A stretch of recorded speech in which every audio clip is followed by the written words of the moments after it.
Muy bien, señores, tal como dijimos antes de la pausa, vamos a conversar con el historiador, catedrático, el profesor Juan de la Cruz. Ustedes saben que esta semana, como decíamos en la introducción, se cumplió un año más, un aniversario más del ajusticiamiento del tirano Trujillo.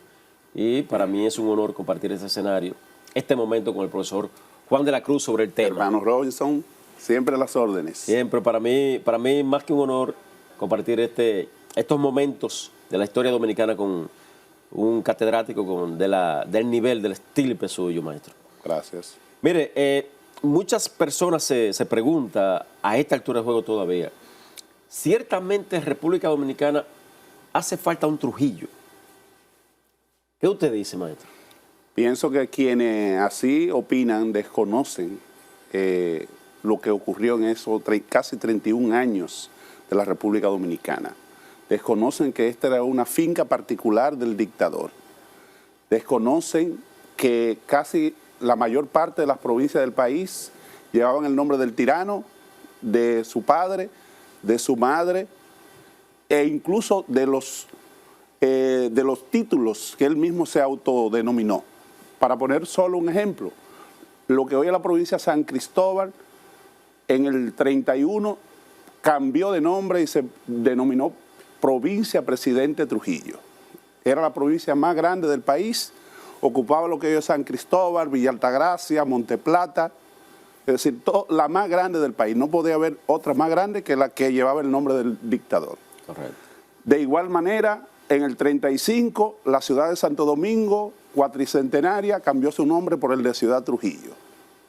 Pero asimismo, lo que hoy conocemos como la provincia Peravia, Baní, cambió su nombre por el de su padre, José Trujillo Valdés. De igual manera, podemos destacar que lo que hoy se denomina provincia Elías Piña cambió su nombre por el de provincia San Rafael. ¿En alusión a qué? Al primer nombre del dictador. Lo que hoy es Dajabón cambió su nombre por el de provincia Libertador. ¿El Libertador quién era? Trujillo. Lo que hoy es San Juan de la Maguana cambió su nombre por el de provincia Benefactor. ¿Quién era el benefactor de la patria? Trujillo. Lo que hoy es la provincia María Trinidad Sánchez, es decir, Nagua, llevaba el nombre de Julia Molina, su madre. Todo eso, ¿qué es lo que nos dice? Que el país era una finca particular de los Trujillo. Y eso es sin mencionar que varios parques, varias avenidas llevaban el nombre suyo, de su hijo, de su padre, de su madre. Es decir, esta era una finca de los Trujillo. La concentración económica del país estuvo en manos de los Trujillo, por ejemplo. En términos económicos, controlaban el arroz, la producción de carne, la producción de leche, la producción azucarera, es decir, todo. Entonces, vamos a volver a un régimen como ese. Ni hablar, maestro, de que a sus hijos... Del respeto a los derechos, ni hablar del respeto a los derechos humanos. Sí. No había respeto a los derechos humanos. Lo que Trujillo entendía que había que hacer, eso se hacía. Sí. Entonces, por eso digo que quienes piensan así, desconocen lo que fue ese régimen, un régimen brutal, donde usted no podía disentir de lo que planteaba Trujillo o sus adlátares, es decir, lo que le seguían, ni podía usted tampoco tener una opinión propia. O sea, usted no podía tener ni opinión distinta a la del jefe, porque si usted opinaba distinto, usted era enemigo del jefe y por lo tanto había que asesinarlo. Se estima de no menos de 50.000 personas murieron en esa tiranía. Entonces, si a eso que queremos volver, yo me asombro de aquellas personas que dicen así, incluso de personas que vivieron en ese periodo. La época, sí. ¿Por qué? Porque no le pasó de manera directa a ellos, cosa que le pasó a muchas familias de todos los niveles sociales. Dentro de los abusos que usted citaba, también hay que recordar que a sus hijos los hizo coroneles a los 10 años de edad. A los 10 años de edad, Sí, el caso de Ramfis Trujillo. Entonces, todo eso es una muestra, nada más, como se dice, para muestra un botón. Correcto. De lo que ocurrió en ese régimen. Y por eso digo que quienes así hablan es porque desconocen ese periodo tan ominoso de nuestra historia y por eso es necesario profundizar en las aulas, tanto del nivel primario, secundario como universitario, sobre este régimen para que la gente conozca. Hay que ir a visitar el Museo de Historia y Geografía, donde está, además de el carro donde ajusticiaron al jefe. Hay toda una serie de elementos que ahí muestran, ¿verdad?, cómo se comportó la tiranía. Lo propio podemos decir del Museo de la Resistencia, Sí. que está en la avenida Arzobispo Noel, donde permanentemente van jóvenes de las diferentes escuelas, liceos, colegios del país a conocer todos esos, vamos a decir, elementos de tortura que se utilizaban en la cárcel de la 40, la cárcel del 9 de la carretera Mella y en la base aérea de San Isidro, en Nigua y en otros lugares que eran los lugares preferidos para las torturas del tirano. Perfecto. Maestro, ¿por qué tanto tiempo como para determinar que ya no podía continuar más el régimen? 31 años. ¿Por qué cuando iban por 6, 7, 10 años, el país no se percató, sobre todo en esa época que había tantos hombres guapos? El país no dijo, caramba, pero ¿qué es lo que pasa con este hombre? ¿Por qué tanto tiempo? Bueno, la resistencia comenzó inmediatamente, pero también la limpieza por parte del gobierno empezó inmediatamente. Una muestra de ello son varios de sus aliados, como Desiderio Arias, que había sido aliado suyo para deponer a Horacio Vázquez, y para colocar en el poder a Estrella Ureña, que sería el trampolín para llevar a Trujillo. Correcto. Entonces, Desiderio Arias, que era senador por Santiago de los Caballeros, se le cercenó la cabeza, se puso en bandeja de plata y se exhibió por todas las calles de Santiago, que había sido uno de sus principales auspiciadores.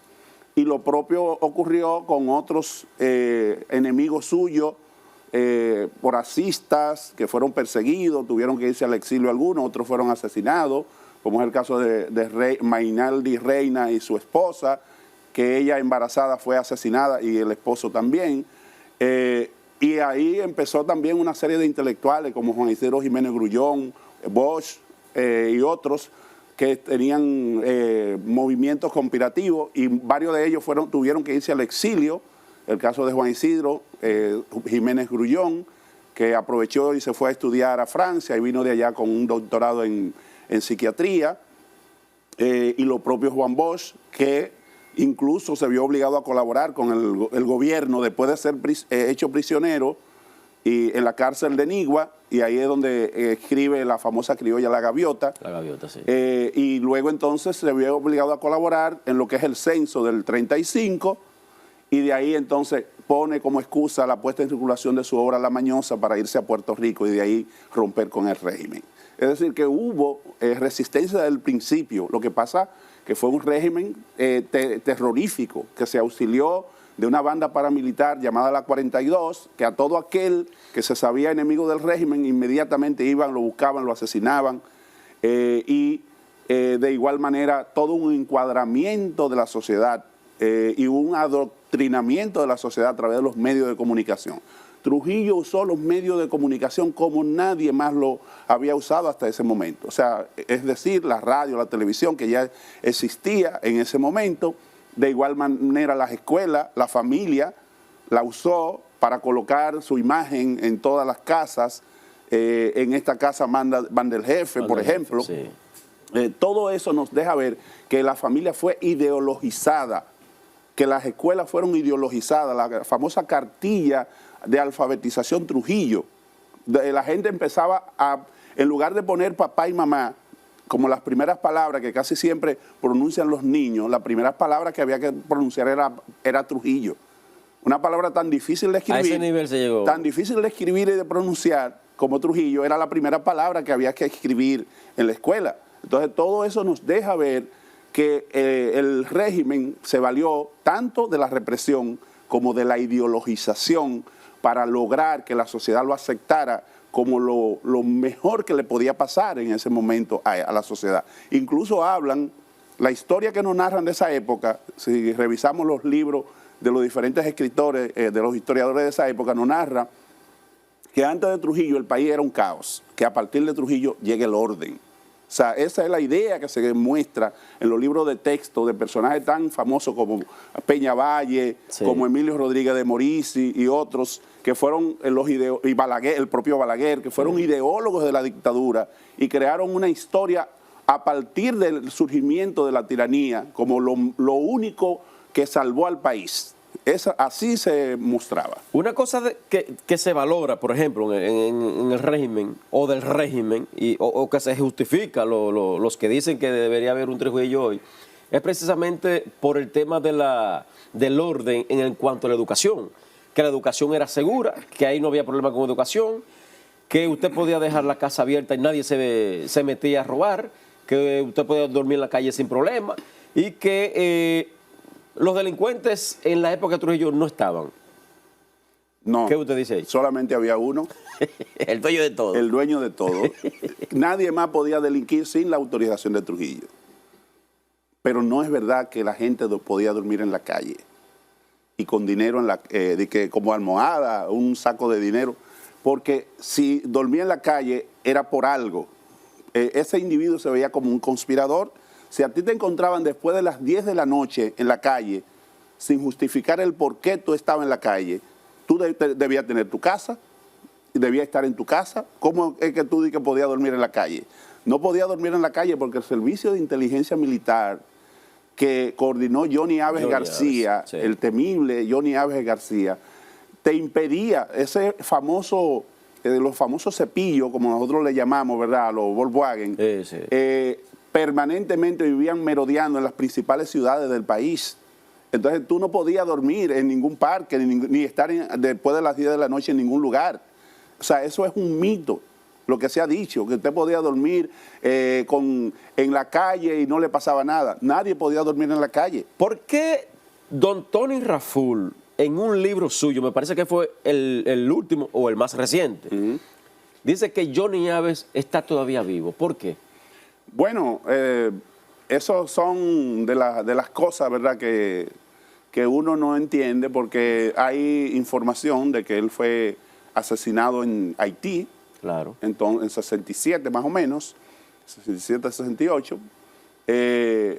Se dice que alguien, o sea, eso es lo que dice Tony Raful, que alguien muy vinculado a Johnny Aves fue que le contactó, un hijo, creo, un familiar muy cercano, y le dijo: Johnny Aves García está vivo, y después de que hasta habló con él. Bueno, son de las cosas que evidentemente en historia usted tiene que dar no solamente la información, sino dar evidencia. Él debió presentar la foto del Johnny Aves García el de ahora. El de ahora. No es que me lo dijeron, ni que yo lo contacté por teléfono. ¿Usted como historiador rechaza eso? Yo, si no hay evidencia, si él no muestra la foto, si él no muestra el lugar donde vive, o sea, todas esas cosas, porque ya Johnny Aves García, si vive en Estados Unidos, muy difícilmente va a ser objeto quizá de un atentado, cosas así, basada en evidencia, en datos fehacientes que la gente no ponga en duda, por lo menos en términos historiográficos. Ahora, en términos novelescos, sí puede ser. Si él quiere construir una novela basado, ¿verdad?, en ese argumento, lo puede hacer y es permisible. Ahora, en términos historiográficos, la ciencia de la historia, que es lo que en el caso mío he estudiado, se basa en evidencia, en documentos, ya sean escritos o visuales, como la fotografía, como el video. Eso sí son elementos que nos confirman a nosotros la existencia de un hecho de forma irrefutable. ¿Qué despertó la ira, maestro? ¿Qué despertó la ira como para decidir vamos a matar al jefe?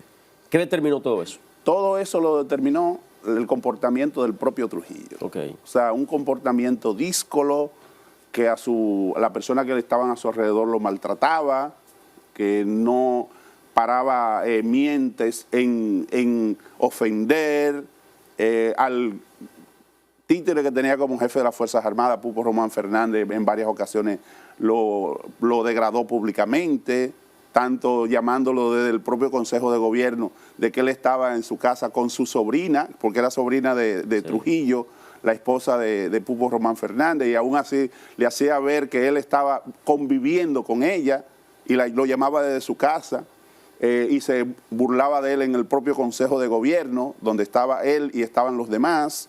Y lo propio podemos decir de lo que fueron sus ajusticiadores, que eran personas muy cercanas a él.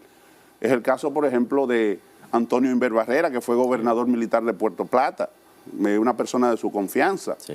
Es el caso de Amado García. de Teniente Amado García Guerrero, que era de su guardia presidencial y conocía El que avisó, ahí va el jefe. de todos los movimientos del jefe. Sí. Y de cada uno de los participantes, Huáscar Tejeda, Pedro Livio Cedeño, Roberto Pastoriza, todos de alguna manera estaban vinculados, habían sido algunos de ellos incluso ingeniero contratista suyo para construir carreteras en distintos lugares del país. Es decir, estamos hablando de que eran personas de la más cercana, vamos a decir, de la cercanía más próxima, vamos a decir, al jefe. Al jefe. Y sin embargo, ellos planean el asunto, pero no porque ellos quisieron planearlo. Es que ya venía una serie de acciones donde la propia Iglesia Católica, que era su principal aliada a partir de su instalación, pero luego se confirma con lo que fue el concordato de 1954, en donde se le da todos los poderes a la Iglesia, y la Iglesia rompe con Trujillo a inicio del 60, en enero del 60, porque ya inició una persecución contra los miembros del 14 de junio. Más de 3.000 jóvenes de todas las clases sociales fueron hechos prisioneros por ser parte del movimiento 14 de junio, incluyendo a Manolo, Minerva y las otras hermanas, sí. Los esposos, los demás esposos de las hermanas, y sectores de clase media y clase media alta, los Bogar y otros. Y todo esto ya la Iglesia se vio obligada a intervenir y a decirle al tirano que tenía que respetar los derechos humanos. Correcto. Entonces ya eso la puso de frente al tirano. Y junto con esto, otros hechos, el atentado a Rómulo Betancourt, ya se constituyó un escándalo internacional sancionado por la OEA. Lo propio podemos decir ya como colofón de todo esto, el asesinato de las hermanas Mirabal, el 25 de noviembre del 60. O sea, todos esos hechos se van sumando, teniendo como antecedente lo que fue el secuestro de Galíndez, del vasco, español, sí, vasco. El escritor español. Galíndez, Jesús de Galíndez, todo eso. Estuvo aquí, ahí sentado el hijo de él, el que está aquí en el país. Ajá. Sí, yo lo entrevisté, tuve el honor de entrevistarlo y hablamos un poco de él y me hablaba de cómo Trujillo lo manda a buscarlo y lo traen aquí. Un secuestro, wow, espectacular, atroz, donde contrató a Murphy, que era vamos a decir, un piloto de gran experiencia, norteamericano, y el hermano, en este caso, de uno de los complotados, que era el copiloto. De manera que... Octavio de la Maza. Octavio de la Maza. Sí. Entonces, Antonio de la Maza justamente se decide a planear todo a partir de que Octavio de la Maza aparece ahorcado. Correcto. En una cárcel. Correcto. Supuestamente dije que se había ahorcado sintiéndose culpable de lo que había ocurrido. Sí. Entonces, pero eso es una treta que el propio Trujillo armó para sacarlo de en medio, porque era el único testigo que quedaba, porque ya Murphy había sido desaparecido y nunca volvió a aparecer por ningún lado. Entonces Octavio era el que quedaba, y para borrar toda evidencia, pues entonces también lo ahorcaron en la cárcel y apareció como que supuestamente él se había ahorcado. Correcto. Vamos a la pausa, maestro. Vamos a la pausa. Estoy conversando con Juan de la Cruz, historiador, catedrático, sobre este acontecimiento histórico para la República Dominicana, el justiciamiento del tirano. No se muevan, retornamos.